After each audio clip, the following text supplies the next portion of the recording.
पश्चिम बंगाल में ईडी का तगड़ा एक्शन। शिक्षक भर्ती घोटाले में बड़ा खुलासा। घोटाले का मिडलमैन दबोचा गया। गिड़गिड़ाने लगी ममता बनर्जी। नमस्कार, आप सभी का बहुत बहुत स्वागत है। आप देख रहे हैं स्पेशल स्टोरी। मैं हूं परवीन शेख।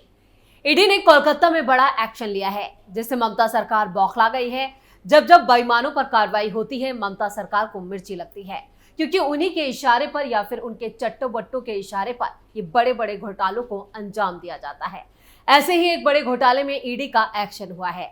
दरअसल प्रवर्तन निदेशालय ने कोलकाता जोनल कार्यालय ने पश्चिम बंगाल में WBCSSC के अधिकारियों के ग्रुप सी और डी स्टाफ भर्ती घोटाले में 163 करोड़ 20 लाख रुपए के होटल, रिजॉर्ट्स और अचल संपत्तियों को अस्थायी रूप से अटैच किया है। ये संपत्तियां मुख्य बिचौलिए प्रसन्ना कुमार रॉय और उनकी पत्नी काजल सोनी रॉय के नाम पर बताई गई है। इसमें Messrs Shri Durga Dealcom private limited भी शामिल है। ये कंपनी भी प्रसन्ना कुमार रॉय ही नियंत्रित करते थे और इसे चलाते थे।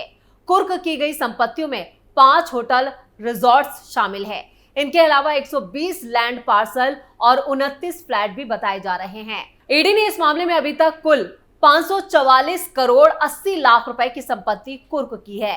जांच एजेंसी के मुताबिक कुर्क किए गए होटल, रिजॉर्ट्स में हावड़ा के श्यामपुर में मौजूद चलकिता रिजॉर्ट, सुंदरबन में स्थित रॉयल बंगाल रिजॉर्ट्स और दीघा में स्थित होटल मिली, जो रुबीना और जलपाईगुड़ी में भी जो होटल है मूर्ति, और अलीपुर द्वार में बांस विलेज रिजॉर्ट्स शामिल है। इन सभी को अटैच किया गया है। मैसर श्री दुर्गा डीलकॉम प्राइवेट लिमिटेड के नाम पर 120 जमीन पार्सल, प्रसन्ना कुमार रॉय के नाम पर 64 जमीन पार्सल और 12 फ्लैट, कार्यालय, दुकानें हैं जिन्हें जब्त किया गया है। 34 भूमि पार्सल और 17 फ्लैट, कार्यालय, दुकानें काजल सोनी रॉय के नाम पर है।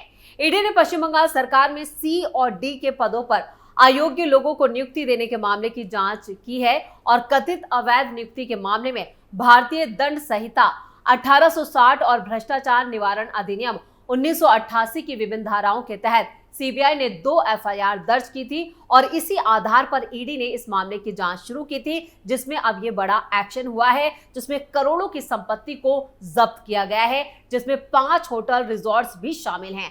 जांच में सामने आया है कि गैर सूचीबद्ध और नीचे रैंक वाले उम्मीदवारों को नौकरी दी गई, जबकि योग्य और जो वास्तविक, जो यहाँ पर रियल उम्मीदवार थे, उनको नौकरी नहीं दी गई। आरोपों में कहा गया है कि इस मामले में निष्पक्षता बरकरार रखे बिना ही विभिन्न व्यक्तियों ने आपराधिक साजिश रचकर और संबंधित नियमों का उल्लंघन करके ये नौकरियां दी। सीबीआई के आरोप पत्र से पता चला है कि कुल 3432, जिनमें ग्रुप सी के लिए 1125 और ग्रुप डी के लिए 2307 कर्मचारियों को WBCSSC के अधिकारियों द्वारा ग्रुप सी और डी स्टाफ के पद के लिए गैरकानूनी रूप से नियुक्ति दी गई और इस आपराधिक साजिश में कई दूसरे लोग भी शामिल थे। पश्चिम बंगाल में 230.6 करोड़ रुपए के सहायक शिक्षक भर्ती घोटाले के मामले में भी प्रसन्ना कुमार रॉय, जो इस घोटाले का मुख्य साजिश करता है, जिस पर उम्मीदवारों से पैसे और विवरण के तहत यहाँ पर जो संग्रह, जो पूरी डिटेल थी, उसको भी लेने का आरोप लगा है। और साथ ही साथ शांति प्रसाद सिन्हा, जो सहायक शिक्षकों में WBCSSC के उस वक्त के सलाहकार थे, उन्हें भी गिरफ्तार किया गया था। पश्चिम बंगाल स्कूल सेवा आयोग में हुए भर्ती घोटाले के ये दोनों आरोपी मौजूदा वक्त में न्यायिक हिरासत में हैं। पश्चिम बंगाल राज्य में प्राथमिक शिक्षक भर्ती घोटाले के एक और मामले में ईडी पहले ही 151 करोड़ रुपए की संपत्ति जब्त कर चुकी है। पश्चिम बंगाल में ग्रुप सी और डी स्टाफ सहित शिक्षक भर्ती घोटाले में अब तक कुल 544 करोड़ से ज्यादा की संपत्ति जब्त की गई है। क्या है बंगाल शिक्षक भर्ती घोटाला? साल 2014 में पश्चिम बंगाल के स्टाफ सिलेक्शन कमीशन ने टीचर्स भर्ती का नोटिफिकेशन जारी किया था। उस वक्त पार्थ चटर्जी बंगाल के शिक्षा मंत्री थे।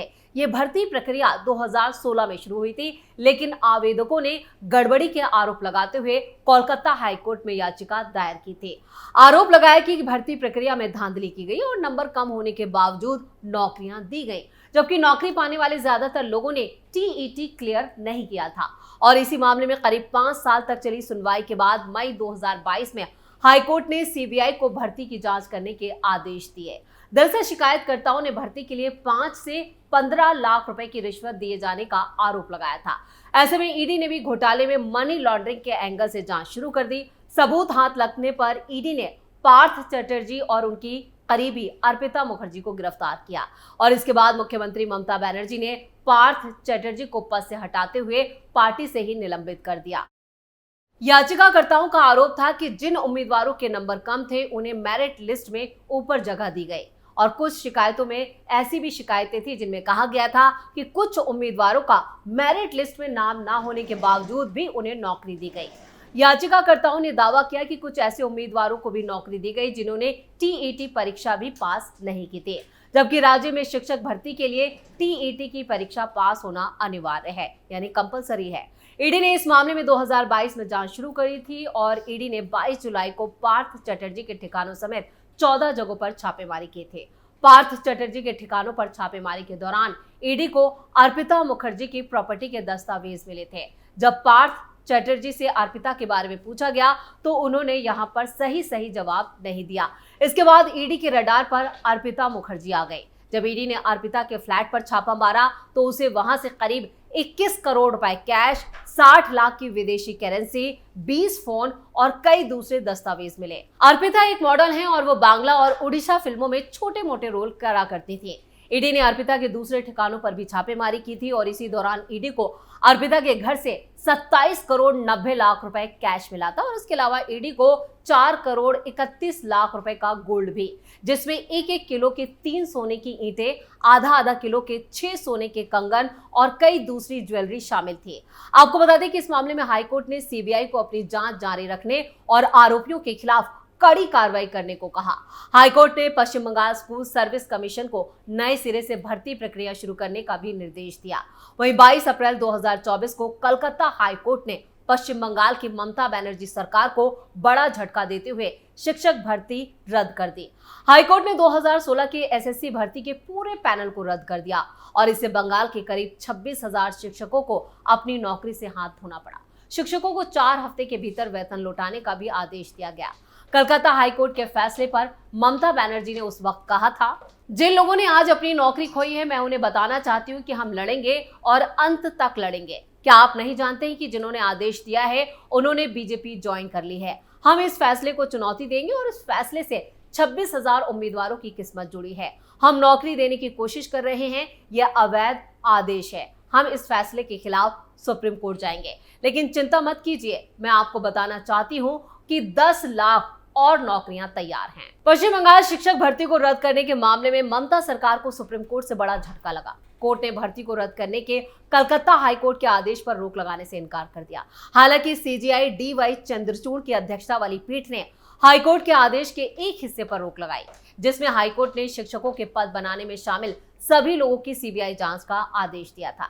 दरअसल कलकत्ता हाईकोर्ट ने ममता सरकार को भी बड़ा झटका देते हुए साल 2016 की शिक्षक भर्ती को रद्द कर दिया था और इसी फैसले से राज्य में यहाँ पर 26,000 शिक्षक बेरोजगार हो गए। इसके बाद मामला सुप्रीम कोर्ट पहुंचा। सरकार ने हाईकोर्ट के फैसले को चुनौती दी थी। 8 मई 2024 को फिर सुप्रीम कोर्ट में सुनवाई हुई।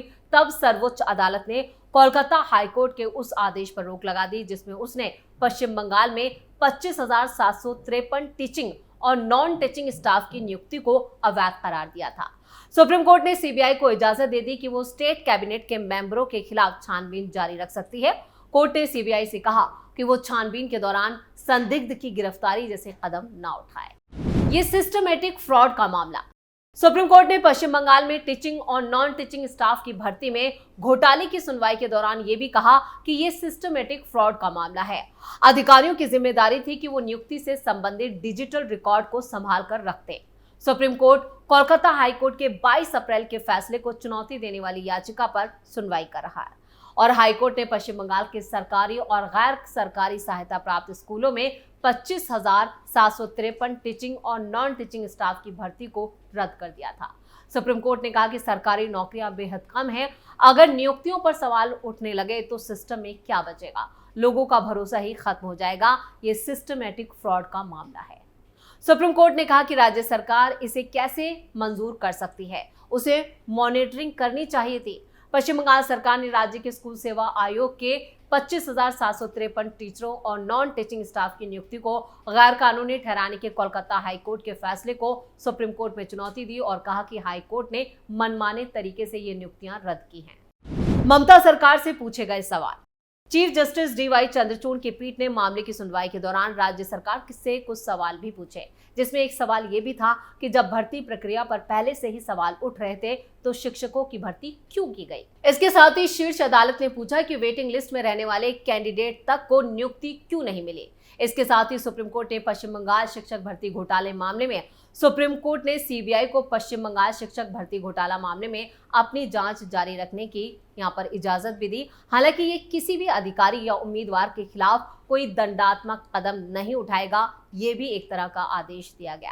लेकिन फिलहाल इस पूरे मामले में ईडी की जांच अभी भी चल रही है, जिसमें आज एक बार फिर बड़ा एक्शन हुआ है और करोड़ों की संपत्ति को जब्त किया गया है। ईडी का दावा है कि आने वाले दिनों में इस मामले में कई और परतें खुल सकती हैं, कई और जांच में सवाल उठ सकते हैं और कई लोग गिरफ्तार भी हो सकते हैं, जिससे अभी से ममता सरकार की सांसें फूलने लगी हैं। इसी के साथ स्पेशल स्टोरी में इतना ही। वीडियो कैसा लगा कमेंट करके अपनी राय जरूर दें। वीडियो को लाइक करें, शेयर करें और कैपिटल टीवी को सब्सक्राइब जरूर करें। नमस्कार।